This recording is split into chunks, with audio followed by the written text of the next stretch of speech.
చంద్రబాబు ఇవాళ చిత్తూరు జిల్లాలో పర్యటించబోతున్నారు. యాదమరి మండలంలోని కండ్రిగట్టలో జరిగే సంజీవని కార్యక్రమంలో పాల్గొంటారు. ముఖ్యమంత్రి హోదాలో ఆయన పర్యటించబోతుండడం ఇది రెండోసారి. మొత్తం మీద 23 ఏళ్ల తర్వాత చంద్రబాబు యాదమరి మండలానికి వస్తున్నారు. ఈ పర్యటనలో భాగంగా పిహెచ్సిలో సంజీవని హెల్త్ ప్రాజెక్టును రాష్ట్ర వ్యాప్తంగా అమలు చేసే కార్యక్రమాన్ని ఆయన ప్రారంభిస్తారు. 1989లో కర్షక పరిషత్ చైర్మన్ గా చంద్రబాబు ఈ మండలంలో పర్యటించారు.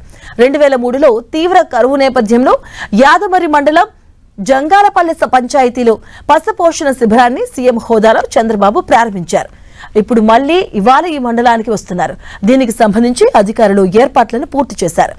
ప్రజావేదిక బహిరంగ సభ ప్రాంగణం, కేడర్తో ఏర్పాటయ్యే సమావేశాల వద్ద ఏర్పాట్లను పూర్తి చేశారు. పోలీసు బలగాలతో పటిష్ట భద్రతా చర్యలు చేపట్టారు. సీఎం పర్యటించే ప్రాంతాల్లో ట్రయల్ రన్ నిర్వహించారు. ఉదయం 11 గంటలకు యాదమరి మండలం సంతగేట్ సమీపంలోని 14 కండ్రిగ వద్ద ఏర్పాటు చేసినటువంటి హెలీప్యాడ్ కు చేరుకుంటారు సీఎం. ప్రజావేదిక ప్రాంగణంలో జరిగే సమావేశంలో మధ్యాహ్నం 1 గంట వరకు పాల్గొంటారు.